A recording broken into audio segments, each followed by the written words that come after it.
நீங்கள் இந்த ஆங்கர் செட்டாக வாங்கிக்கலாம். எல்லாம் ஸ்டீலில் கொடுத்துருக்காங்க, நல்லா ஸ்ட்ராங்காகவும் இருக்கும். அடுத்து நீங்கள் இப்போ கடைக்கு போனீங்கன்னா வந்து கேரி பேக் கொடுப்பாங்க. அதை விட இந்த கூடை வாங்கி வச்சிங்கன்னா உங்களுக்கு யூஸ்ஃபுல்லாக இருக்கும், டெய்லியும் எடுத்துகிட்டு போகலாம். அடுத்து செப்பல் ஸ்டாண்டு, இது பார்க்குறது நீட்டாக இருக்குது, 3 அடுக்கு இருக்குது. அடுத்து நீங்கள் இப்போ வந்து மாப் போட்டிங்கன்னா இதை வச்சு போடலாம், ஈஸியாக இருக்கும் உங்களுக்கு. குட்டனாலும் எடுக்கலாம், கூட்டலாம். அடுத்து நீங்கள் இப்போ காலில் போகிறப்ப டிஷ்யூ பேப்பருக்கு வந்து ஒரு பாக்ஸ் கொடுத்துருப்பாங்க, அதை வந்து நசுங்கி போயிடும். இந்த கவர் வச்சு நல்லாயிருக்கும்.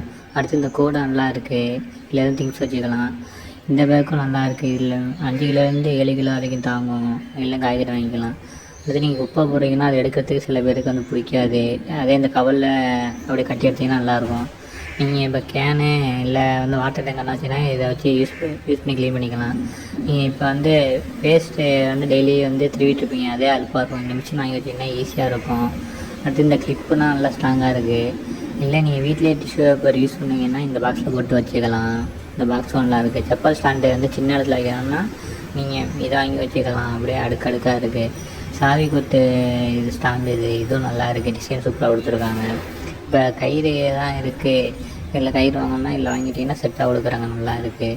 அடுத்து இந்த பாக்ஸும் நல்லா இருக்குது. இதில் எதுவும் நீங்கள் திங்ஸ் போட்டு வச்சுக்கலாம், இல்லை வந்து ஃப்ரூட்ஸ் போட்டு வச்சுக்கலாம், எதுவும் முக்கியாது. இதில் எதுவும் நீங்கள் லிக்விட் ஊற்றி வச்சுட்டு இப்போ வந்து ஹேண்ட் வாஷ் அதை மட்டும் யூஸ் பண்ணிக்கலாம். இல்லை நீங்கள் வந்து இப்போ ஃப்ரூட்ஸ் போட்டு வச்சுக்கலாம், நல்லா இருக்குது.